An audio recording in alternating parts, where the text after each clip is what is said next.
There are three kinds of prisons you can see. The first one is built of gold. You suffocate, but everyone thinks you're lucky. The second one is made of glass.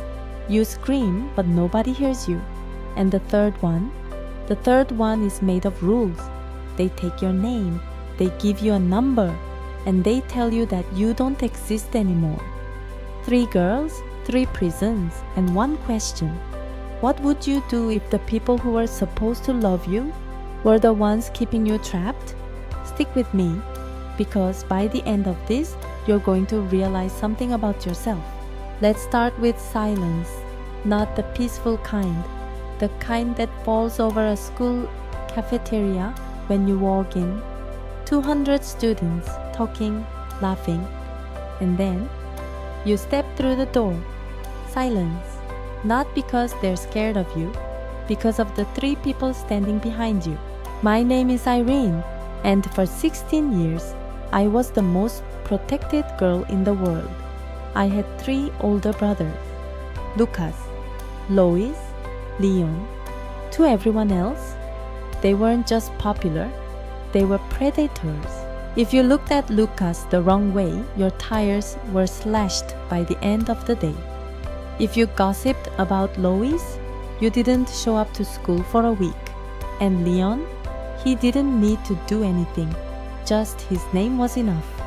And me, I was the sister, the one they protected like a diamond. Sounds like a dream, right? It wasn't. Here's what they don't tell you about being protected. Nobody wants to be your friend. People talk to you like you're a bomb. Carefully, quickly, and then they run away. I went to school every day, surrounded by hundreds of people, and I was completely alone. But that's not the worst part.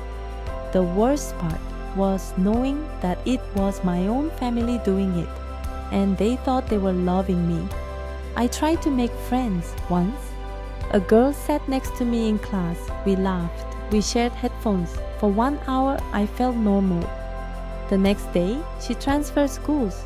My brothers had had a talk with her parents. I stopped trying after that.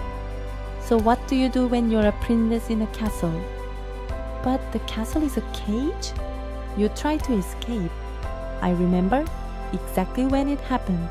I was 15. I decided I was going to jump the back wall of the school. Not because I was brave, because I was desperate. I climbed the wall. My hands were shaking, and then I fell. But I didn't hit the ground. Someone caught me. A boy I'd never seen before. New kid. Didn't know the rules. Didn't know who I was. He looked at me and said, "Are you okay?" Not, "Who's your brother?" Not, "I'm sorry, please don't hurt me." Just, "Are you okay?" His name was Henry. And for the first time in my life, someone saw me. Not the brothers, not the fear, just a girl with tears on her face who wanted to feel real. We started talking. Then we started a meeting in secret. And then we fell in love. But here's where the universe decides to play a joke on you. Henry's father, he's a cop with a reputation for hunting down exactly the kind of people my brothers were.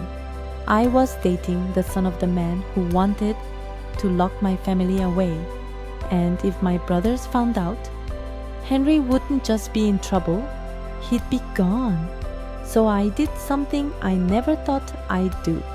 I lied to the people I loved. Every day I told my brothers I was studying, and every day I ran to Henry. He showed me what freedom felt like. We'd walk through the city, eat street food, get lost in crowds. For the first time, I wasn't Irene, the protected sister. I was just a girl with a boy who liked her. But you can't live 2 lives forever. One day, Lucas found a note Henry had written me. I'll never forget the look on his face. It wasn't anger, it was confusion. Like he couldn't understand why I would want anyone else when I had him. And that's when I realized my brothers didn't know they were hurting me. They thought they were protecting me, but they had turned my life into a prison. So I made a choice. I wasn't going to run away from them. I was going to change them. But how do you change a monster? You show them what they become. I told them I needed help with a school project, a visit to a local hospital. They went because they always said yes to me. But it wasn't a project. I took them to the wing where people came to recover from violence, from street fights, from reckless drivers. And then Lucas saw her, a girl named Katie. She couldn't walk anymore. A driver going too fast, in too much of a hurry, had hit her car. Lucas loved his motorcycle. He was always in a hurry. And in that moment, standing at the foot of Katie's bed, Lucas saw the consequence of who he'd been. He didn't speak for 3 days. Then he did something no one expected. He went back to the hospital, not to visit, to stay. He sat with Katie. He read to her. He learned her story. And slowly, the monster started to disappear. But here's what I didn't know. Your past doesn't let you go just because you've changed. It waits. And when you least expect it, it strikes. We were finally happy. I was with Henry. Lucas was in love with Katie. My other brothers were following Lucas's lead. For the first time, our family felt normal. So we did something brave. We had dinner with Henry's father, the cop. It was going well. Lucas talked about Katie, about the hospital, about wanting to be better. And then Henry's father got a call. He looked at Lucas and his face changed. I know your record, he said. I know what you did. Lucas tried to explain, but the cop didn't want to hear it. He saw the past, not the man who held Katie's hand every morning. Handcuffs came out. Right there at the dinner table, I screamed. Henry tried to stop his father, but it was too late. Lucas was taken away. I thought I had destroyed everything. I thought changing them was impossible. But then, Katie showed up. She left her hospital bed. She walked in with a crutch, shaking, and she told Henry's father the truth. That Lucas had protected her. That he had stopped someone from hurting her. That the person in those old records was not the man standing in front of him. Henry's father looked at the girl who could barely stand. Then he looked at Lucas, and for the first time, he saw what I saw. He let him go. Today, my brothers are different. Lucas married Katie. They have a quiet life. And me, I finally have friends, real ones. Because my brothers learned that love doesn't mean walls. Love means freedom. But my story, that's just one kind of prison. The next one is a prison of mirrors. Imagine waking up one morning, you open your phone, and the whole world is talking about your mother's new daughter. Except you're her only daughter. That's what happened to Chloe. Her mother, Layla, was a supermodel. Magazine covers, runways, millions of followers. And Chloe? She was 15. She didn't have the model body. She was beautiful, in her own way, people said. But in her mother's world, in her own way, was code for invisible. Chloe never went to events, never appeared in photos. Her mother said it was to protect her from the industry. And Chloe believed it. For years, she believed it. Until she saw the headline. Supermodel Layla introduces her daughter to the world. The photo wasn't Chloe. It was a thin, perfect girl named Maya. Maya had Chloe's mother's smile. She had the right body. She had the look. And Chloe? She was erased. When she confronted her mother, Layla didn't even cry. She said, I did this for you. The industry is cruel. "You don't belong in it." But Chloe heard what she really meant. "You don't look like me. You don't belong in my world." Then Maya moved into their house. At first, she acted sweet, but the moment Layla left the room, everything changed. Maya treated Chloe like a servant. In front of guests, she'd say, "Chloe, can you bring us drinks?" "Chloe, the floor needs cleaning." And Chloe, broken, confused, did it, because she thought, maybe if I'm helpful, my mother will see me again. But it only got worse. At school, Maya spread lies. She told everyone Chloe was jealous, that she hated her mother, that she was difficult. Students who used to ignore Chloe now whispered about her. Teachers looked at her differently. And Maya? Maya thrived. Here's what Chloe didn't know. Maya wasn't just cruel. She was digging for something. One night, Chloe was looking for an old photo in the attic. She found a locked box, hidden, old. She broke it open.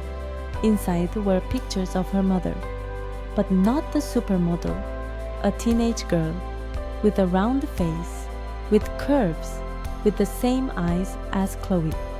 It was Layla, before the surgeries, before the name, before she erased who she was. Chloe sat on that attic floor for an hour, staring at photos of a mother she'd never met. And she finally understood. Her mother didn't hate her. Her mother hated herself. She had spent decades cutting away her own reflection. And when she saw that same reflection in Chloe, she couldn't bear it. But then Chloe heard footsteps. Maya had followed her. She'd seen everything, and Maya smiled. "Interesting," she said, "your mother's secret." The next morning, Maya confronted Layla. She demanded money, then designer bags, then a car. Layla gave her everything, because Layla was terrified of the world knowing she wasn't born perfect, that she had paid to become what she was. Chloe watched her mother shrink. Day by day, Layla became smaller, paler. The supermodel was disappearing, and Maya kept taking. Until one day, Maya demanded something too big. She wanted a house. That's when Chloe stopped watching. She went to her mother, not as a daughter asking for love, but as a woman who had seen the truth. "I know what you did," Chloe said. "I know why you hit me." Layla finally broke down. For the first time, she cried and confessed everything, the shame, the fear, and the belief that she was never enough unless she was perfect. But Chloe changed everything when she said, "You don't have to be perfect to be my mother. You just have to be here." Determined to end it, they made a plan. They invited Maya to dinner and pretended to give in. As Maya bragged and exposed her manipulation, a hidden camera broadcast everything live. Millions watched. By the time she realized, it was too late. Maya was exposed and gone the next morning. After that, Layla made an unexpected choice. She walked away from fame and perfection, choosing to finally learn how to be a real mother. Chloe also received the modeling offers, the kind her mother once valued, but turned them all down. She didn't want to be a symbol. She just wanted to be herself. Meanwhile, Emma was trapped in something darker. At a strict boarding school, she discovered it wasn't built to teach, it was built to erase.